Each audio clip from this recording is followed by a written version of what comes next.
Hello, this is a Gores and Kalman upright piano made in about 1935. Just come into stock, just looking at it to see what kind of work we might need to do to improve it. It's a very high quality piano actually, 118 centimetres tall, has a stool that came in with it that matches quite well, though the stool's a bit low. Now, having said that, the pedals are too high, and first thing I'd like to do is to lower the casters. These pedals are about 9.5 centimetres off the floor, which is uncomfortable to play. It means your foot's angled far too much, so the casters need to come down by a couple of centimetres, I think. The top of the pedals on this Steinway are 7.5 centimetres, that's 2 centimetres less, and that's really quite acceptable, really, quite pleasant. This Bluetooth to the ground, they're only 5 centimetres off the floor, top of the pedals, which is really ideal, but there's not much leg room on this piano, so you could raise the casters up by an inch or so if you wanted to, and the pedals still wouldn't be too high, so that if you wanted more leg room. Now, the Gores and Kalman's a nice Art Deco kind of design. If you look at the tapering leg supports there, and the casework is generally in very good condition indeed. I think we just liven it up a bit, but it is generally very good, integral, and a kind of satin finish, but very pleasant satin finish, mahogany as you can see. The whole piano, there's no stains on the top at all. The back of the piano is slightly torn, and that's the typical back of piano, really needs cleaning. As we can see the back, I thought I'd show it to you. That cloth on the back is on old pianos. Before vacuum cleaners, they needed a cloth to stop the dust getting in. Nowadays, with vacuum cleaners, there doesn't tend to be so much dust around, so pianos don't have that on the back normally. So as you can see, the whole piano is very good. It's not perfect, but certainly acceptable, I think. And there's no fade line here, as you often get. There's integral right the way through, so that's good news. Music desk is good. The keys are ivory, and in good condition, but they need buffing.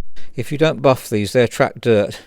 In other words, if you don't shine them up, which we'd use a buffing wheel for. And there's one chip here which we can disguise quite well, I think, and another chip here, so that can also be disguised. Internally, it's in good condition. There's the name Gores and Kalman. It looks like a German Gores and Kalman. We've had them in before, of this age, and they're excellent pianos, but it actually says here, made in London, to the specification of Gores and Kalman, Berlin. And it does sound similar as well, so not quite sure who made the piano. And the date of the piano I've got from basically thinking that it's probably about that date, but I'll show you in a second, because it does have a serial number here, and I'm just wondering, I'll just flick the flash on so you can see that. So there's the serial number on the soundboard, which isn't the Gores and Kalman serial number. They don't go as high as that. So I'm wondering if that was a firm called Kramer. I've had a look at who it could be, and the piano has some similarities. So if you are familiar with this in the trade, who made Gores and Kalman in London, that would be really good to know. It's not, I thought it might have been Rogers or Chappell, but the number's not consistent with that for the date. Now, underneath the bottom keys, I found this. Interestingly, I think this is an Action number rather than a piano number. Interesting though, 72439, if it was Gores and Kalman, would make it 1935, and it says 1934 on here. So, very interesting. And if you're in the trade and would like to comment, please do. Again, this is if you're in the trade, I don't know if that's familiar to you. I've certainly seen that before myself, but I can't think on what pianos. It has a Herberger Brooks Schroeder style action, and this is also on the frame, this crown here.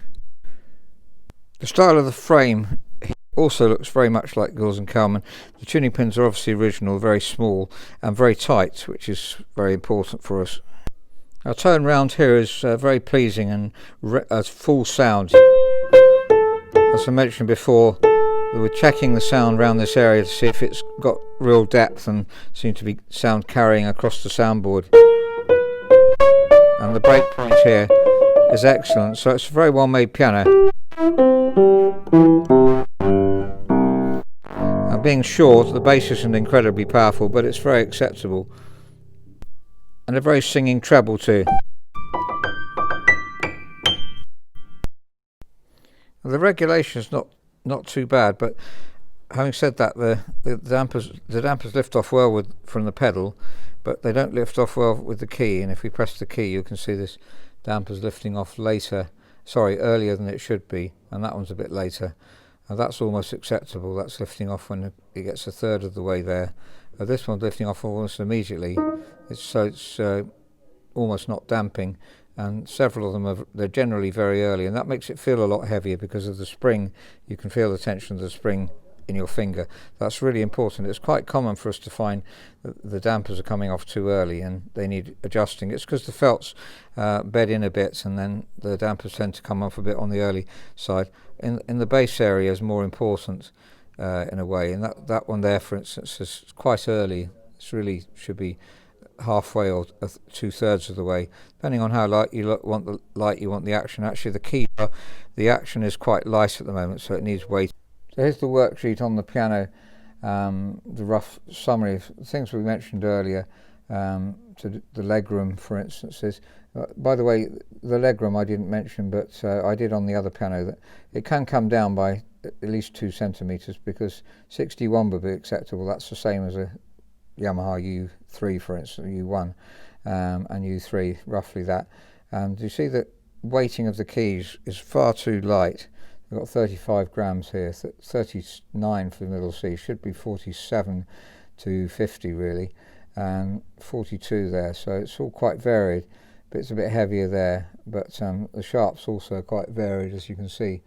We've got 38, 43, 44, so they all need to go up really, unless you want a light action. We can obviously customize it. That C is where the center pins are slightly loose, so I need to repin those ones in the center there, maybe 1 or 2 others too.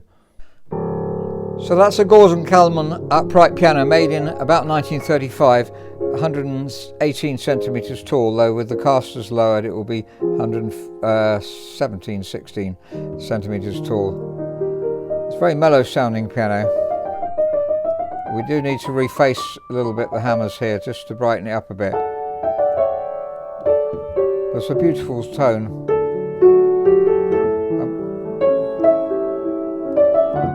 Although it says Gauss & Kalman here, it's actually made in London, and very similar though to the Gauss & Kalmans I found made in Germany.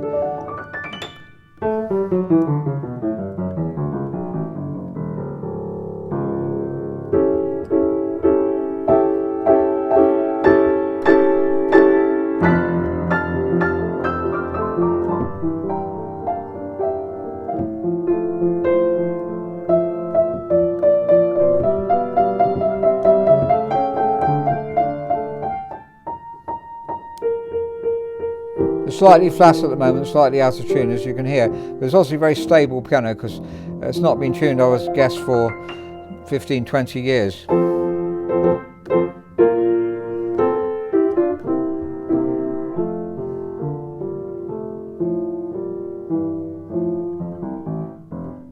If you're interested in the piano and you'd like to try it out, then at the moment we're offering a scheme where you can try it out for a month. You pay 1 month's rental and the removal, both ways removal. If you have the piano, obviously we don't charge the collection removal. Or you could rent it out for 10 months, which is our normal period of time. So please write to us, info@robertspianos.com if you're interested. Thank you very much for listening.